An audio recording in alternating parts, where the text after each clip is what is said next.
Last previous video में हम लोग एक्सरसाइज 2.1 कर चुके हैं। अभी हम लोग एक्सरसाइज 2.2 करने वाले हैं। 2.2 स्टार्ट करने से पहले उसका कुछ कंसेप्ट हम लोग कर लेते हैं। जो चैप्टर हम लोग पढ़ रहे हैं वो होल नंबर्स पर पढ़ रहे हैं। होल नंबर्स मैं आपको पहले भी बता चुकी हूँ। होल नंबर्स हमारे 0 से स्टार्ट होकर इन्फिनिटी तक कोई भी नंबर हम लोग लिख सकते हैं, 0 1 2 3 एंड सो ऑन। जो होल नंबर पे हम लोग प्रॉपर्टी पढ़ेंगे, पहले हम कुछ प्रॉपर्टीज पढ़ने वाले हैं, दैट इज क्लोजर प्रॉपर्टी। जो हमारी ये प्रॉपर्टीज होती हैं ये सब मल्टीप्लिकेशन एंड एडिशन पर वर्क करेंगी। तो जो क्लोजर प्रॉपर्टी है वो क्या कहती है, व्हेन वी ऐड और multiply two whole numbers we get whole numbers.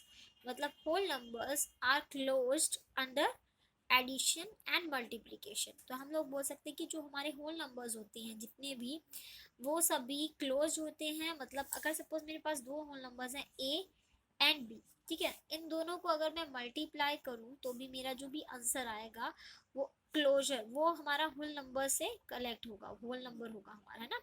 तो और ऐसे ही ए प्लस बी अगर हम करें तो भी हमारे पास जो भी नंबर आएगा वो एक होल नंबर होगा। तो इसे हम बोलते हैं क्लोजर प्रॉपर्टी। इस प्रॉपर्टी का ज़्यादा यूज़ हम लोग सम्स में नहीं करते हैं, लेकिन हमें प्रॉपर्टी पता होनी चाहिए, इसलिए मैंने ये बताया है कि क्लोजर प्रॉपर्टी होती है कि whole numbers are closed under addition and multiplication. याद रखिए ये हमेशा दो ही चीज़ों पे जाती है, एडिशन और आपका मल्टीप्लिकेशन। सब्ट्रैक्शन पे और डिवीजन पे ये प्रॉपर्टी वर्क नहीं करती है, ठीक है। ऐसे ही सेकंड जो हमारी इंपॉर्टेंट प्रॉपर्टी आ गई, कॉम्यूटेटिव प्रॉपर्टी। हम क्वेश्चंस को इजी करने के लिए इन प्रॉपर्टीज का यूज करते हैं, है ना। जैसे इस प्रॉपर्टी में क्या कहते हैं, अगर आपके पास दो नंबर हैं ए एंड बी, अगर आप उनको प्लस करते हैं ए प्लस बी और या बी प्लस ए, जैसे सपोज 2 + 3 करते हैं तभी भी आंसर आपका आंसर 5 ही होगा, या 3 + 2 करते हैं तो भी 5 होगा। तो मतलब हम अरेंज कर सकते हैं नंबर्स को, अगर हम आगे पीछे कर दें तो कोई भी डिफरेंस हमारे पास नहीं आएगा नंबर्स में, है ना। तो इसे हम बोलते हैं क्लोजर प्रॉपर्टी। ऐसे ही ये प्रॉपर्टी भी हमारी प्लस, एडिशन एंड मल्टीप्लिकेशन पर वर्क करेगी। थर्ड प्रॉपर्टी जो होती है इसमें होती है एसोसिएटिव प्रॉपर्टी। एसोसिएटिव, इन प्रॉपर्टीज को याद रखिएगा क्योंकि ये हमारे काम आती है। आगे भी हम जब क्लासेस में पढ़ते हैं करते हैं तो ये हमारी प्रॉपर्टी हमेशा काम आती ही, ठीक है।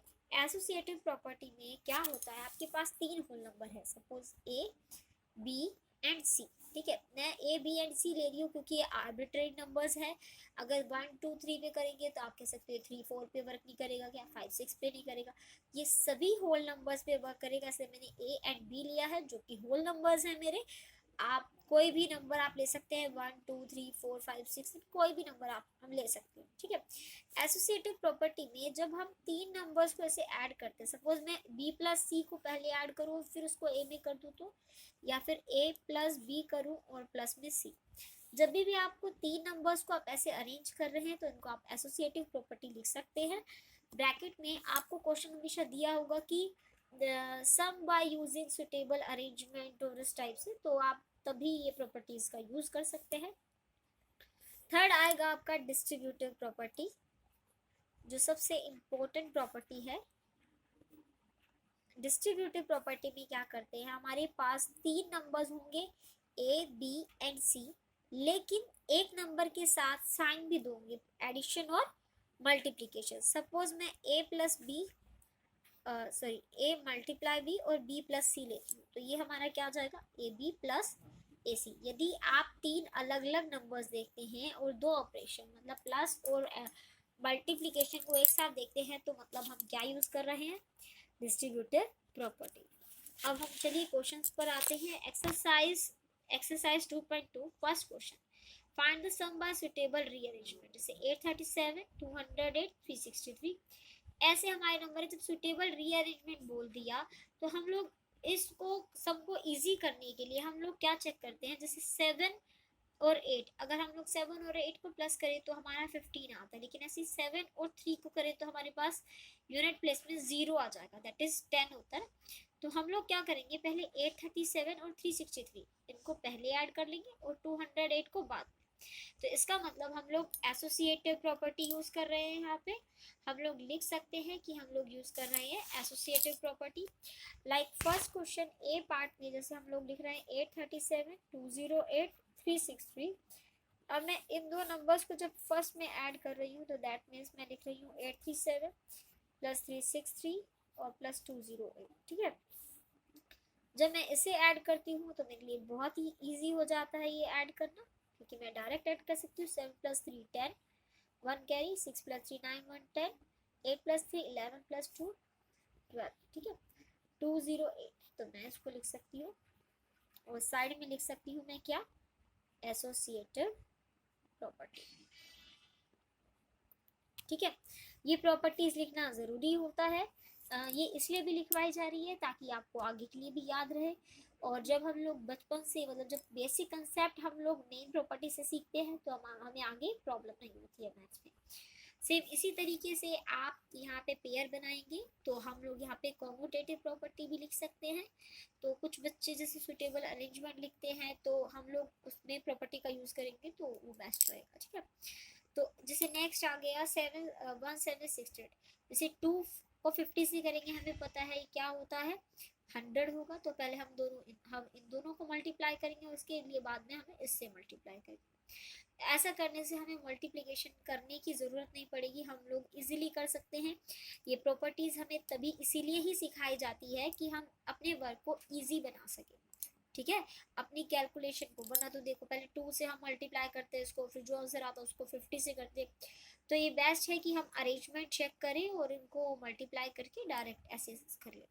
जब भी आप ऐसे अरेंजमेंट करेंगे, जैसे हम लोगों ने ऊपर वाले क्वेश्चन में एसोसिएटिव प्रॉपर्टी लिखा है, यहाँ पे आप कॉम्यूटेटिव लिख सकते हैं क्योंकि 2 और 50 को हम अरेंज कर रहे हैं। जो सबसे इम्पोर्टेंट थर्ड क्वेश्चन आ गया हमारे पास, find the value of the following. जैसे इन दोनों की वैल्यू फाइंड आउट करनी है। हमें पता है, देखिए नंबर 3 है, अलग अलग नंबर है और ऑपरेशन 2 है यहाँ पर, एक मल्टीप्लीकेशन और एक एडिशन। दैट मीन्स हम यूज कर रहे हैं डिस्ट्रीब्यूटिव प्रॉपर्टी, डिस्ट्रीब्यूटिव लॉ भी बोल सकते हैं इसे। इस क्वेश्चन को मैं करके बता दूंगी, ये क्वेश्चन को किसी को भी। आप देखिए जैसे थर्ड क्वेश्चन है ए पार्ट। ठीक है, थर्ड क्वेश्चन ए पार्ट में जैसे हम लोगों ने किया है 297 इंटू 17 प्लस 297 इंटू 3। हमारे पास दो रास्ते, अगर आप ऐसे मल्टीप्लाई करके आंसर लिख रहे हैं, फिर ऐसे मल्टीप्लाई करके आंसर, फिर प्लस कर रहे हैं।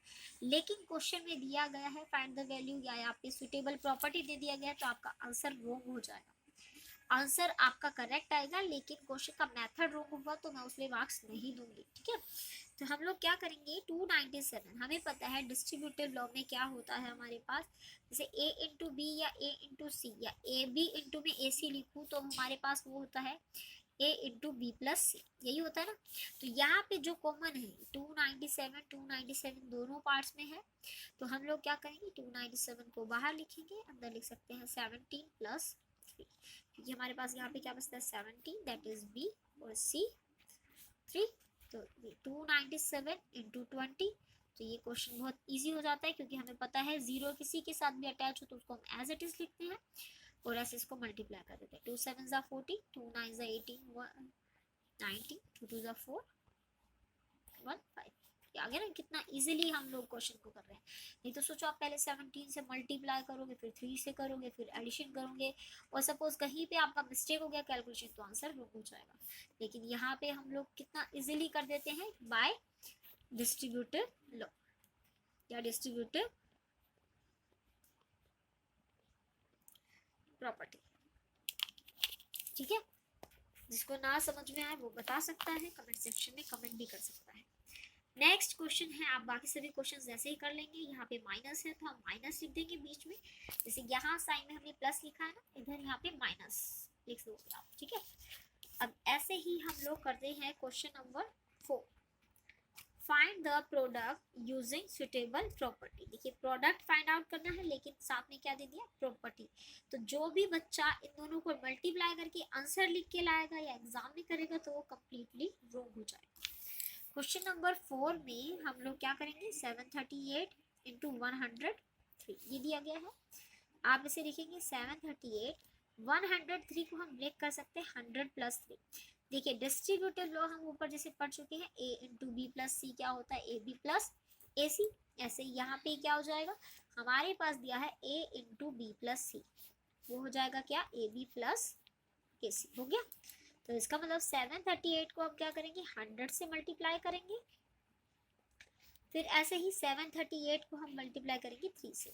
देखिए 100 से या 10 के मल्टीपल से जब भी मल्टीप्लाई करते हैं तो हम लोग ये जीरोस को एज इट इज लिख देते हैं, और ऐसे ही इसको मल्टीप्लाई करेंगे, 7 3 जा 3 7 जा 21 2, और इन दोनों को ऐड करके उसका आंसर हम लोग लिख देंगे। ठीक है, आपको बाकी फोर्थ के बाकी पार्ट्स भी ऐसे ही करने हैं। क्वेश्चन नंबर 5 में आप देख सकते हैं, a taxi driver filled his car petrol tank with 40 liter of petrol on Monday. The next day he filled the tank by 50 liter of petrol. The cost of petrol is 44 liter. How much? देखिए इस question में हम दो तरीके से कर सकते हैं, या तो आप डायरेक्ट बार बार में मल्टीप्लाई करो फिर ऐड करो, मैंने जैसे आपको बताया था, है ना।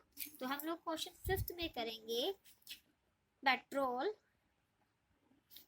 फिल्ड on Monday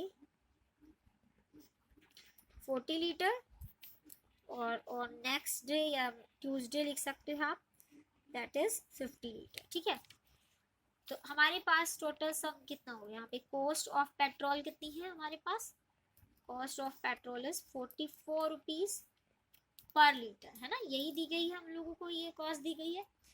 ठीक है, 44 रुपीज। इसका मतलब टोटल मनी कितना हो जाएगा हमारे पास, total money spend is equal to 44 into में 50 प्लस 40। ठीक है ना, ऐसे भी लिख सकते हैं हम इसको। अगर मैं चाहूँ तो इसको 90 करके हम लोग मल्टीप्लाई कर सकते हैं, 44 इंटू 90। नहीं करना चाहते तो आप डिस्ट्रीब्यूटिव लॉ भी लगा सकते हैं, पर यहाँ पे हम लोग डायरेक्टली कर सकते हैं। ठीक है, ऐसे ही आपको नेक्स्ट क्वेश्चन करना है। A vendor supplies 32 liter of milk to a hotel in the morning and 68 in the evening. इसका मतलब दोनों को ऐड करके हम लोग इसमें शो कर सकते हैं, डिस्ट्रीब्यूटिव लॉ से भी शो कर सकते हैं और डायरेक्टली भी कर सकते हैं। मैच द फॉलोइंग, ये आप खुद करोगी कि कौन सा प्रॉपर्टी यूज हो रही है। कॉम्पिटेटिव अंडर मल्टीप्लिकेशन क्या है, कॉम्पिटेटिव अंडर एडिशन क्या है, ये आप खुद कर सकते हैं। ठीक है, अगर किसी भी स्टूडेंट को कोई भी प्रॉब्लम आती है तो वो बता सकता है।